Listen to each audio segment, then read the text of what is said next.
এখানে আমরা একটা জিনিস দেখতেছি, সেটা হচ্ছে যে উহুদের যুদ্ধের পরে ইহুদিরা তারা কুরাইশদের সাথে এটা কথা বলতে আসলো যে রাসূল সাল্লাল্লাহু আলাইহি ওয়াসাল্লামকে মারার জন্য তারা একত্রিত হতে চায়। তো তারপরে কুরাইশরা তাদেরকে বিভিন্ন ধরনের শর্ত দিচ্ছে একত্রিত হওয়ার আগে। এবং এরা কি করলো, ইহুদিরা এরা হচ্ছে কুরাইশদেরকে হ্যাপি করার জন্য তারা হচ্ছে গিয়ে কুরাইশরা যা বলল, জিব্ত আর তাগুদের সামনে সিজদা করতে বললো, সেটা তারা মানল। এবং তারা এরকম অনেক তোষামদি করলো, যেটার কারণে কুরাইশদের তাদেরকে পছন্দ হলো যে ঠিক আছে, আমরা একত্রিত হয়ে রাসূল সাল্লাল্লাহু আলাইহি ওয়াসাল্লামের বিরুদ্ধে এখন যুদ্ধ করব। তো এখানে আবার এক মুহূর্তে আবু সুফিয়ান ইহুদিদেরকে বলতেছে যে তোমরা তো শিক্ষিত মানুষ, তোমাদের কাছে আল্লাহর কিতাব রয়েছে, আমরা মূর্খ, তাহলে তুমি বলো যে আমরা কি ন্যায়ের পথে রয়েছি নাকি মুহাম্মদ সাল্লাল্লাহু আলাইহি ওয়াসাল্লাম ন্যায়ের পথে রয়েছে। ঠিক আছে, তো এখানে একটা জিনিস তাহলে দেখা যাচ্ছে যে ইন্টেলেকচুয়াল মানুষদের একটা ফাঁদ থাকে, যে সব ইন্টেলেকচুয়াল মানুষরা যে সত্যের পথে থাকবে তা কিন্তু না। Point number 1। নাম্বার 2 হচ্ছে কুরাইশা বলতেছে যে তোমাদের নিকট আল্লাহর কিতাব রয়েছে, রাইট? আল্লাহর কিতাব রয়েছে, তো আল্লাহর কিতাব রয়েছে এটা আবার আল্লাহ কুরআনে বলছে তাদেরকে কিতাবের কিছু অংশ দেওয়া হয়েছে। তার মানে কি, যে কিছু অংশ মানে is not the whole truth. Whole truth মানে পুরো কিতাবটাই দেয়া হবে। যাদেরকে পুরো কিতাব দিয়ে আল্লাহ সেটা সংরক্ষণ করার জন্য নিজে প্রমিস করছে, এইটা হচ্ছে হোল ট্রুথ হতে পারে।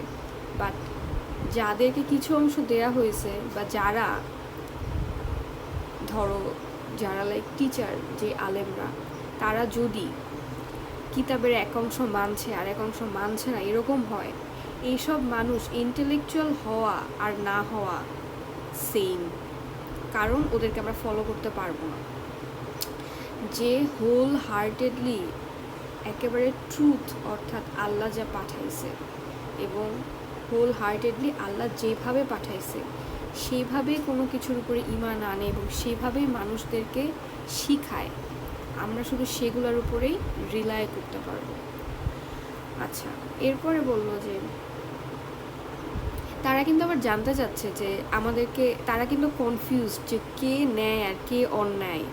মানে এমন যদি হতো যে তারা অ্যারোগেন্ট, তারা জানতে চাচ্ছে না, তারা জানেই যে তারা ঠিক, অথবা তারা তাদের মূর্খতার আড়ালে লুকানো ট্রাই করতেছে, তাহলে কিন্তু এই জিনিসটা তারা জিজ্ঞেস করতো না যে তোমরাই বলো তো যে কে ন্যায়ের মধ্যে আছে, ন্যায়ের উপরে আছে আর কে অন্যায়ের উপরে আছে। তখন কাব জিজ্ঞেস করলো যে আচ্ছা তোমরা করোটা কি, তোমাদের দিন কি? এবং সুফিয়ান বলল যে আমরা হজের দিনে নিজেদের উট জবাই করি, সেগুলোর দুধ খাওয়াই, তারপরে মেহমানদিগকে দাওয়াত করি, নিজেদের আত্মীয় স্বজনের সাথে সম্পর্ক সুদৃঢ় রাখি এবং বাইতুল্লাহর ঘর তাওয়াফ করি। এখানে তারা যেগুলো বলছে, এখন কাব এখানে এক ধরনের লাইক ব্যাপার আছে, সেটা হচ্ছে যে তুমি যখন সত্য জানতে চাইবা তখন তোমাকে নিজের সাথে সত্য হয়ে তোমার যে কনসার্ন সেগুলো তোমাকে বলতে হবে।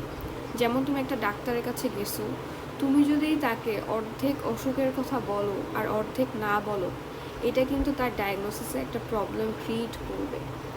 সো এই জায়গাটাতে কুরাইশরা এটার বাইরে ওদের দিন আছে কি নাই, এই জিনিসটা হাইড করছে কিনা, এটা ওদের ব্যাপার। এক নাম্বার, যে ওরা যদি হাইড করে, ধরো যে ওরা যে নারীদের ব্যাপারে একটা ব্যাপার ছিল না, যে ওদের নারীরা পর্দা করতো না বা বেহায়াপনা করে ঘুরে বেড়াতো বাইরে, সো এই জিনিসটা কিন্তু তারা বলে নাই, এটা ওদের দিনে নাই বা সামথিং আর কি। তো যখন আর কি তুমি হোল পিকচারটা দেখতেছো না বা হোল পিকচারটা প্রেজেন্ট করতেছো না, ওই মুহূর্তে ওই মানুষটার কাছ থেকে একটা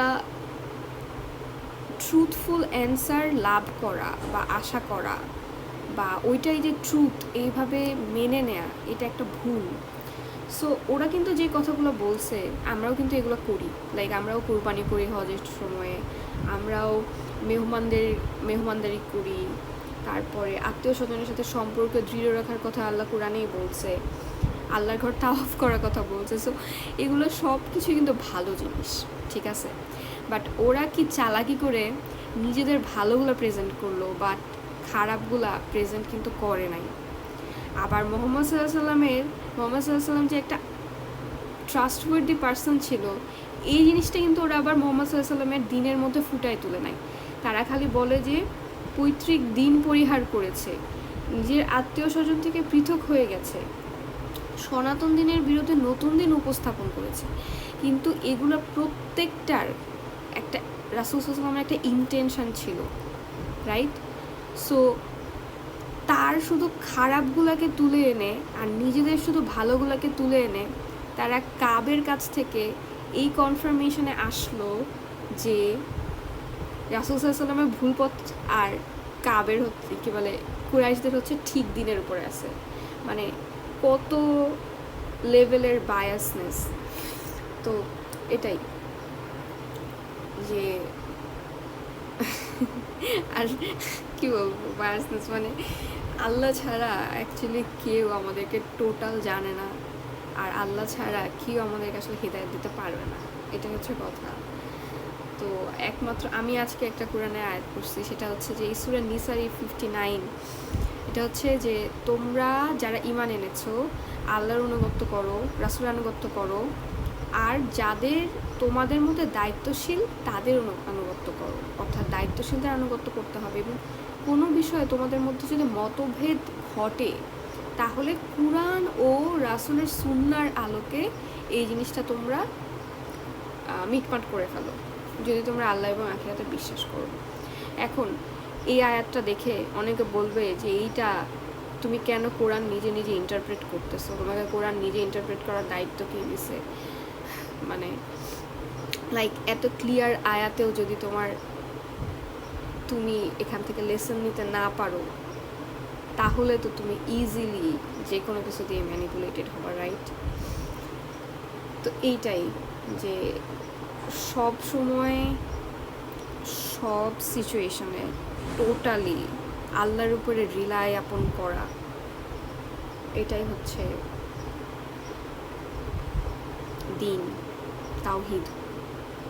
আচ্ছা, আরেকটা এখানে আছে, আরেকটা ব্যাপার হচ্ছে যে লাইক দেখো, কোরআন যদি সত্য না হতো তাহলে এই যে কাব আর কুরাইশদের মধ্যে এই কনভারসেশনটা যখন রাসূল সাল্লাল্লাহু আলাইহি ওয়াসাল্লাম অনেক দূরে মদিনায় ছিল, এই জিনিসটা কিভাবে আল্লাহ আয়াত হিসেবে নাজিল করলো? মানে কুরাইশদের মধ্যে কি ন্যূনতম কখনো হার্টে লাগে নাই যে এই কথাগুলো সত্য হতে পারে?